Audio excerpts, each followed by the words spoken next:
வடக்கு எல்லை. எங்கும் வெள்ளை பனி. உறைய வைக்கும் குளிர். அந்த கடும் குளிரில் கூட ஒரு இந்திய இராணுவ வீரன் அமைதியாக காவலில் நின்று கொண்டிருக்கிறார். அவரின் பெயர் அருண். அவருக்கு வீட்டில் 5 வயது சிறிய மகள். இன்று அவளின் பிறந்த நாள். ஆனால் அப்பா அவளுடன் இல்லை.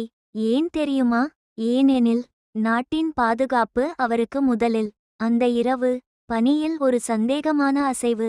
அருணின் கண்கள் கூர்மையாக மாறின. அவர் உடனே தனது அணியை எச்சரித்தார்.